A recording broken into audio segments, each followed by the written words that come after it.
Panam Palmer, our favorite 33-year-old who lives out in the desert, along with the rest of her cult of cars. Who needs a luxurious apartment when you got family, right? Last week I talked about Judy Alvarez. We discussed her personality, her insecurities, and even an in-depth analysis of her codependency. But this week, we are going to discuss Panam Palmer. Most people would agree that Panam is an amazing woman, the absolute perfect specimen, but others have a lot of negative or contrary opinions of her. But regardless of her pros and cons, she really is the best romance option in Cyberpunk. So we are going to talk about who she is, along with her romance, endings, and insecurities. For now on, I'm going to try to speak more softly in my videos, because I've been straining my vocal cords when recording. And when speaking profoundly like I normally do, the microphone picks up a lot of harsher frequencies, so I think this is a win-win. Besides, just because I'm giving Panam a sore throat every night doesn't mean I have to give myself one. So let's just go ahead and get into why Panam Palmer is the best romance option in Cyberpunk. Now you first meet Panam, and not very many people know this, during the first act of the game before the heist. Well, technically you don't actually meet her, but you can see her around the back of the afterlife talking to Nash about their upcoming job for 6th Street. You can't talk to either of them, but you can eavesdrop on their conversation. You actually get to meet Panam at the start of the quest Ghost Town, where you go to the afterlife to talk to Rogue. You see her and Panam arguing over something. Panam storms out of the club and just stands outside. Rogue tells you that in order to complete your mission, you need to recruit none other than Panam Palmer to help you out. When you meet up with Panam, she's too busy working on her car and screaming about how much she hates Rogue, all while I'm sticking my nose up her. Eventually she agrees to help you with your mission, but first you have to help her get her merch and her car back from Nash. You set a trap for the Raffins to get the car and the merch back, and it worked successfully, but Nash wasn't there, and that really pisses her off. It's almost like she's more mad at Nash than she cares about the car, the merch, and her reputation. You got the cargo, you got your car. I did not get Nash, who was not in Rocky Ridge. The car and the merch, that's what we were after. We got him.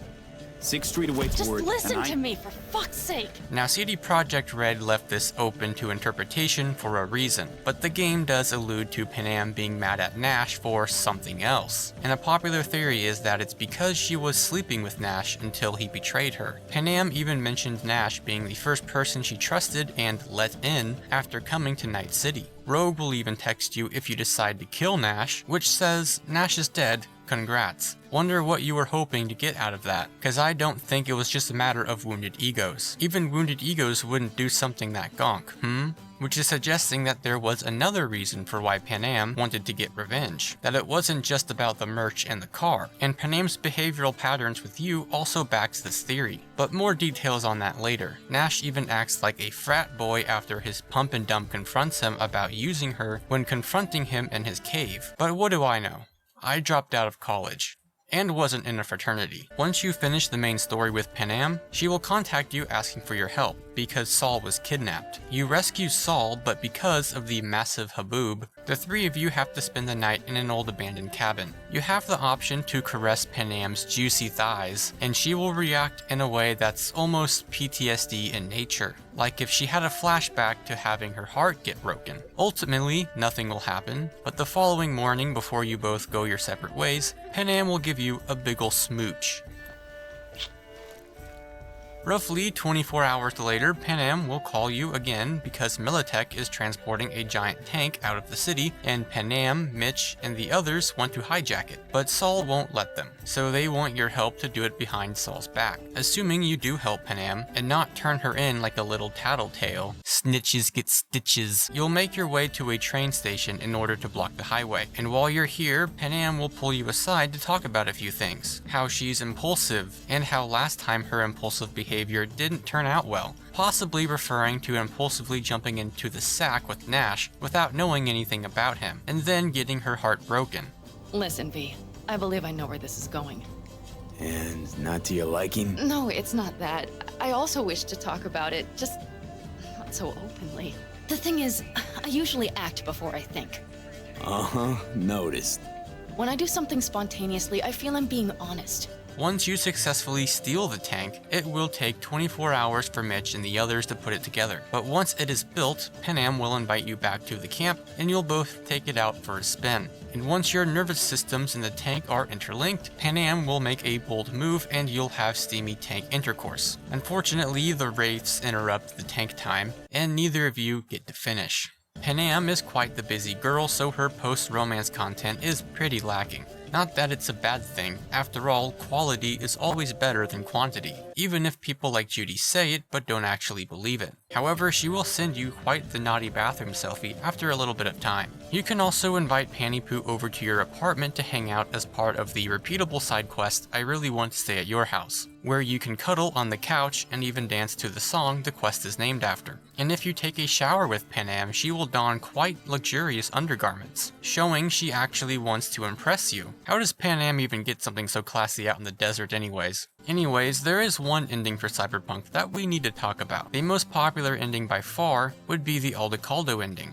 You have to complete Panam's side storyline in order to unlock it, and at the end of the questline, she will find out about the relic and Johnny Silverhand, and in response, she will begin planning a heist. The heist would be to use the Aldecaldos to break into Arasaka Tower and make your way down to Mikoshi. Even if you don't romance Panam, she will still do all of this for you. But in doing so, Bob, Teddy, and Saul will all be killed. So Panam will essentially trade those 3 lives for yours. Or rather, she will trade those 3 lives for a gamble at saving yours. But in all reality, she was willing to risk the lives of the entire clan, along with her own life, for a gamble at saving yours. Not very many people in Night City would do that for you. Well, actually, literally no one else in Night City would do that for you. There is one ending that involves Panam if you choose to romance her. During the Temperance ending, which is pretty much any ending where you give your body over to Johnny, Panam, however, will keep trying to contact you, but she quickly figures out that Johnny must have control of your body, where Panam will vow to find you,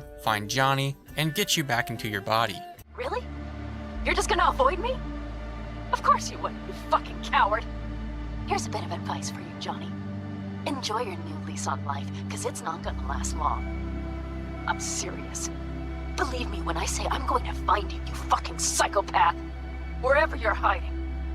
And when I do, I'm gonna rip thee out of your head. Don't ask me how, but so far I'm counting on sheer will. You know what you are, Johnny? A parasite. A fucking tapeworm. You hear me? Enjoy the little time you have left. Now we need to address the massive planet-sized elephant in the room.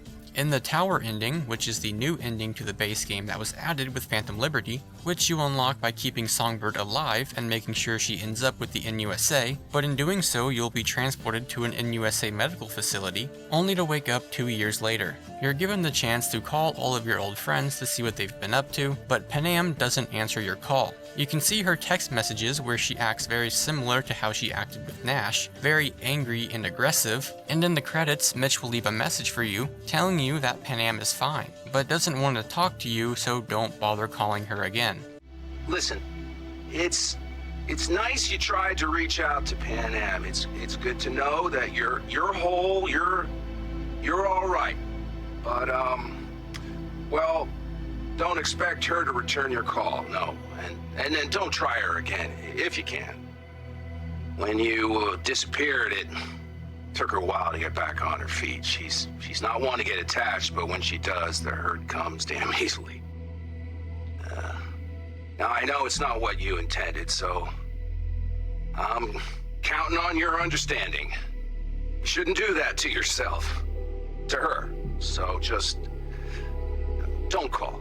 Now at first I thought she died, which would have made much more sense, but maybe she moved on like Judy and just doesn't want to tell you because she feels terrible, unlike her lesbian counterpart. I'm looking at you, Judy. It makes more sense this way, especially when she vowed to avenge you after handing your body over to Johnny. In all reality though, all of the popular creators on YouTube were saying that the DLC would be adding a brand new ending, basically setting the expectation, and the developers didn't want to disappoint the players yet again. So they added a new ending at the very last minute and just couldn't get Panam's voice actress back in time. After all, she is a very busy woman. Fortunately, this does leave Panam's situation open to interpretation, so whatever happened can be entirely up to you. After all, it is a role-playing game. But let's talk about who Panam is as a person. Panam seems to jump into sexual relationships very quickly, but also expects commitment to come with it. She immediately jumped into a physical relationship with you only a couple days after meeting you, and if she really did sleep with Nash right after meeting him, then it would only make sense why she was so mad before. Now back on Valentine's Day, CD Projekt Red released these dating profiles for each of the romance options, and they are all actually very accurate to their characters' personalities. Panam's profile roughly shows that she's roughly 10 whole years older than you, but her bio demonstrates her ability to be extremely straightforward. It says, "I'm a free spirit. If you can keep up, I might take you for a spin in my Basilisk hover tank." Essentially saying, "I'm impulsive, and if you match my energy, I'll sleep with you," which proves she'll jump into intercourse with anyone in her line of work. Which is probably why she won't call you back after a 2-year coma. She thought you were dead and then got a new coworker, but felt too ashamed to actually say anything. It does seem like something Panam would do. However, on the bright side, she is very loyal. At the end of Panam's questline, you have a relic malfunction, and Panam immediately drops everything and quite literally jumps to your rescue. She sacrifices the entire clan just for a chance at saving you from the relic. She even vows to Johnny to avenge you during the Temperance ending. Panam is not a perfect person, but she is the best thing you'll ever find in Night City, and even Johnny would agree with me there. Circumstances were different, I'd say saddle up and ride after her. But here and now, just look. Damn hard to catch a girl like that. There you have it. That is why Panam Palmer is the best romance option in Cyberpunk. If you enjoyed this video and want to see more Cyberpunk and RPG related content, then feel free to subscribe and make sure to follow me on X for high quality pictures of Panam's feet.